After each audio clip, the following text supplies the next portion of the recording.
ஓம் சாந்தி. 28/2/2026 காலை முரளி பாப்தாதா மதுபன். பாபா சொல்கிறாங்க, இனிமையான குழந்தைகளே, நீங்கள் ஈஸ்வரிய சம்பிரதாயத்தை சேர்ந்தவர்கள். உங்களுக்கு ஞான சூரியன் பாபா கிடைத்திருக்கின்றார். நீங்கள் இப்பொழுது விழித்துள்ளீர்கள் எனும் பொழுது மற்றவர்களையும் விழிக்கச் செய்யுங்கள் என்றார் பாபா. கேள்வி கேட்குறாங்க பாபா, அநேக விதமான மோதல்களுக்கான காரணம் மற்றும் அதற்கான நிவாரணம் என்ன? பாபா சொல்கிறாங்க, தேக அபிமானத்தில் வரும்பொழுது அநேக விதமான மோதல்கள் நடக்கின்றன. மாயையின் கிரகச்சாரம் பிடித்து கொள்கின்றது. ஆத்ம அபிமானிகளாக ஆகுங்கள், சேவையில் ஈடுபடுங்கள் என்று பாபா கூறுகின்றார். நினைவு யாத்திரையில் இருந்தீர்கள் என்றால் கிரகச்சாரம் அழிந்துவிடும். ஓம் சாந்தி. ஆன்மீக குழந்தைகளுக்கு ஸ்ரீமத் அளிப்பதற்காக அல்லது புரிய வைப்பதற்காக வந்துள்ளார் பாபா. தந்தை நாடகத்தின் திட்டப்படி எல்லா காரியங்களும் நடக்க வேண்டும் என்பதை குழந்தைகள் புரிந்து கொண்டிருக்கின்றார்கள். இன்னும் கொஞ்சம் காலம்தான் இருக்கின்றது. இந்த பாரதத்தை ராவணபுரியிலிருந்து விஷ்ணுபுரியாக ஆக்க வேண்டும். இப்பொழுது பாபாவும் மறைமுகமாக இருக்கின்றார், படிப்பும் மறைமுகமாக இருக்கின்றது. நிறைய சேவை நிலையங்கள் இருக்கின்றன. சிறிய பெரிய கிராமங்களில் சிறியதும் பெரியதுமான சேவை நிலையங்கள் இருக்கின்றன. மேலும் குழந்தைகளும் அதிகமாக இருக்கின்றார்கள். இப்பொழுது குழந்தைகள் சவால் விட்டுள்ளார்கள். மேலும் எழுதவும் கூட வேண்டும். ஏதாவது புத்தகம் உருவாக்கினீர்கள் என்றால் நாங்கள் நம்முடைய பாரத பூமியை சொர்க்கமாக்கிவிட்டுத்தான் விடுவோம் என்று அதில் எழுத வேண்டும் என்றார் பாபா. உங்களுக்கும் கூட நம்முடைய பாரத பூமி மிகவும் பிரியமானதாக இருக்கின்றது. ஏனென்றால் பாரதம்தான் சொர்க்கமாக இருந்தது. சொர்க்கம் இருந்து 5000 ஆண்டுகள் ஆகின்றது என்பதை நீங்கள் தெரிந்துள்ளீர்கள். பாரதம் மிகவும் புகழ்பெற்றதாக இருந்தது. இதனை சொர்க்கம் என்று அழைக்கப்படுகின்றது. பிரம்மா வாய்வழி வம்சங்களின் உங்களுக்குத்தான் ஞானம் இருக்கின்றது. இந்த பாரதத்தை நாம் ஸ்ரீமத் படி கண்டிப்பாக சொர்க்கமாக ஆக்க வேண்டும். அனைவருக்கும் வழி சொல்ல வேண்டும். வேறு எந்த பிரச்சனைக்கான விஷயமே இல்லை. இந்த கண்காட்சியின் சித்திரங்களின் மூலம் நாளேட்டில் இந்த சித்திரங்களை கொடுத்து விளம்பரம் செய்வது எப்படி என்று அமர்ந்து தங்களுக்குள் வழியை யோசிக்க வேண்டும். இதை பற்றி தங்களுக்குள் கலந்தாய்வு செய்ய வேண்டும். எப்படி காங்கிரஸ்காரர்கள் பாரதத்தை எப்படி மாற்றுவது என்று தங்களுக்குள் சந்தித்து வழி காணுகிறார்கள். இவ்வளவு கிறிஸ்தவர்கள் போன்றவர்கள் ஆகிவிட்டார்கள். அவர்களை நமக்குள் ஒன்று சேர்த்து சரி செய்ய வேண்டும் மற்றும் பாரதத்தில் அமைதி சுகத்தை எப்படி ஸ்தாபனை செய்வது என்று பேச வேண்டும் என்றார் பாபா. அந்த அரசாங்கத்தின் முயற்சி சென்று கொண்டிருக்கின்றது. நீங்கள் கூட பாண்டவ கவர்மெண்ட் என்று பாடப்பட்டுள்ளீர்கள். இது பெரிய ஈஸ்வரிய கவர்மெண்ட் ஆகும்.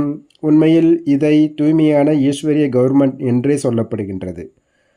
பதித்த பாவனன் பாபாதான் தூய்மையற்ற குழந்தைகளை தூய்மையான உலகத்திற்கு எஜமானர்களாக ஆக்குகின்றார். இதை குழந்தைகள்தான் தெரிந்துள்ளார்கள். பாரதத்தின் ஆதி சனாதன தேவி தேவதா தர்மம்தான் முக்கியமானதாகும். இது ருத்ரஞான யஜ்யம் என்பதையும் குழந்தைகள் தெரிந்துள்ளார்கள். ஈஸ்வரன் தந்தை சிவனைத்தான் ருத்ரன் என்று சொல்லப்படுகின்றது. உண்மையில் பாபா ருத்ரஞான யஜ்யத்தை படைத்தார் என்று பாடப்பட்டுள்ளது. அவர்கள் காலத்தை அதிகமாக சொல்லிவிட்டார்கள். அஞ்ஞான இருளில் உறங்கி கொண்டிருக்கின்றார்கள். இப்பொழுது பாபா உங்களை விழிக்க செய்துள்ளார். பிறகு நீங்கள் மற்றவர்களை விழிக்கச் செய்ய வேண்டும்.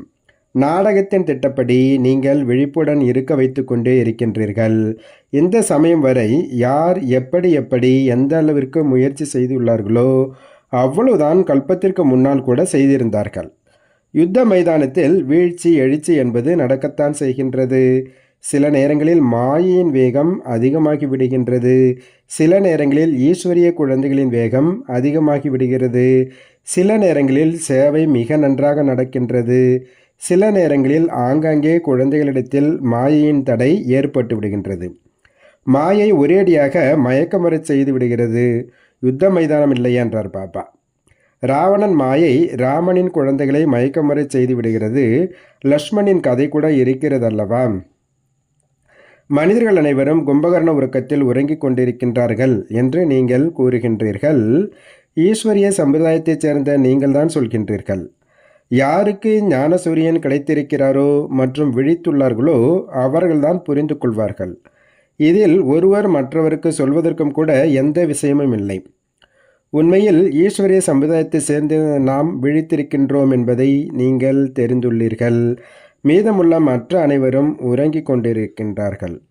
பரமபிதா பரமாத்மா குழந்தைகளுக்கு ஆஸ்தியை கொடுக்க வந்துவிட்டார் என்பது அவர்களுக்கு தெரியாது. பாபா பாரதத்தில்தான் வருகின்றார் என்பதை முற்றிலும் மறந்துவிட்டார்கள்.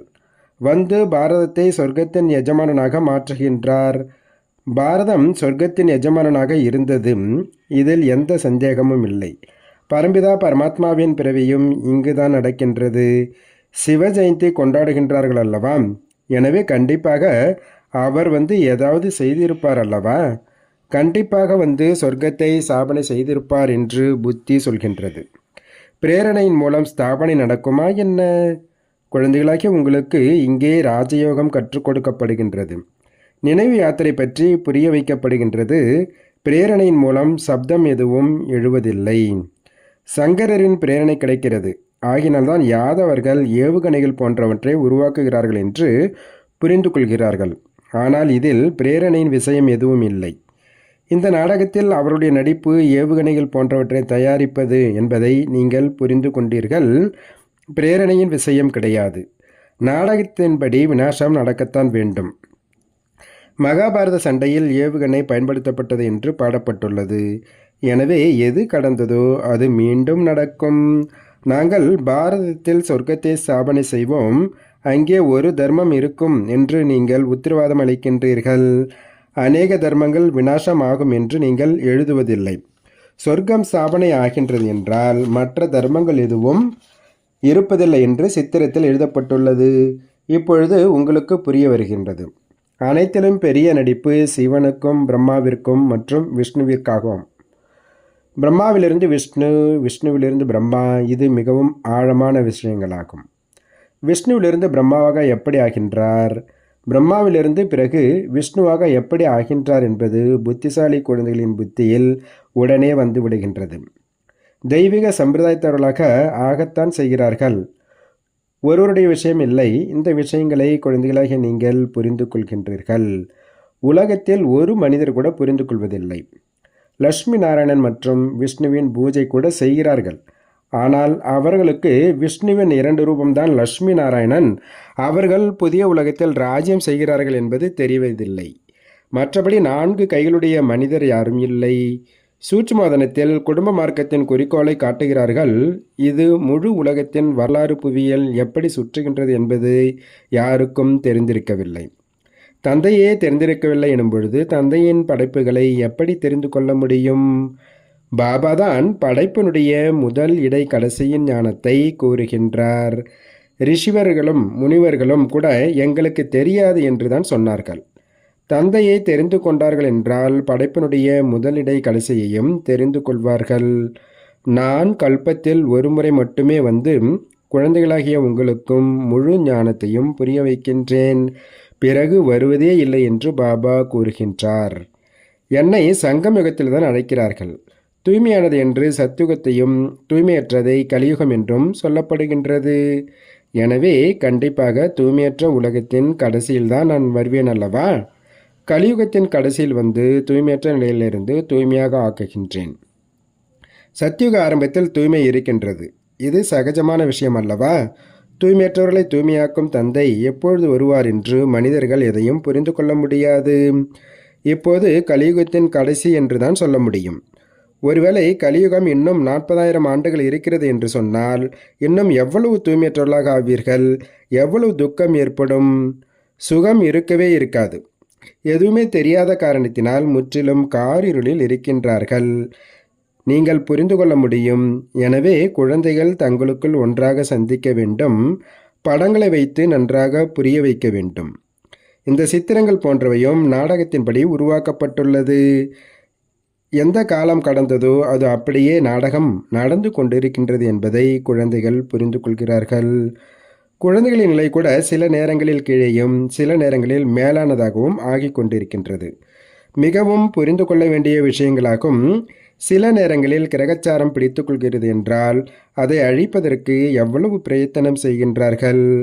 பாபா அடிக்கடி கூறுகின்றார், குழந்தைகளே, நீங்கள் தேக அபிமானத்தில் வந்து விடுகிறீர்கள். ஆகையினால்தான் மோதல் நடைபெறுகின்றது. இதில் ஆத்ம அபிமானியாக ஆக வேண்டும். குழந்தைகளிடத்தில் தேக அபிமானம் இருக்கின்றது. நீங்கள் ஆத்ம அபிமானிகளாக இருந்தீர்கள் என்றால் பாபாவின் நினைவு இருக்கும் மற்றும் சேவையில் முன்னேற்றத்தை ஏற்படுத்தி கொண்டே இருப்பீர்கள். யார் உயர்ந்த பதவி அடைய வேண்டுமோ அவர்கள் எப்பொழுதும் சேவையில் ஈடுபட்டு கொண்டே இருப்பார்கள். அதிர்ஷ்டத்தில் இல்லை என்றால் பிறகு முயற்சியும் நடக்காது. பாபா தாரணை ஆகவில்லை என்று அவர்களாகவே கூறுகிறார்கள். புத்தியில் நிற்பதில்லை. யாருக்கு தாரணை ஆகின்றதோ அவர்களுக்கு குஷியும் அதிகம் ஏற்படுகின்றது. சிவபாபா வந்திருக்கின்றார் என்று புரிந்து கொள்கிறார்கள். இப்பொழுது பாபா கூறுகின்றார், குழந்தைகளே, நீங்கள் நல்ல விதத்தில் புரிந்து கொண்டு பிறகு மற்றவர்களுக்கு புரிய வையுங்கள். சிலர் சேவையிலேயே ஈடுபட்டு இருக்கிறார்கள், முயற்சி செய்து கொண்டே இருக்கின்றார்கள்.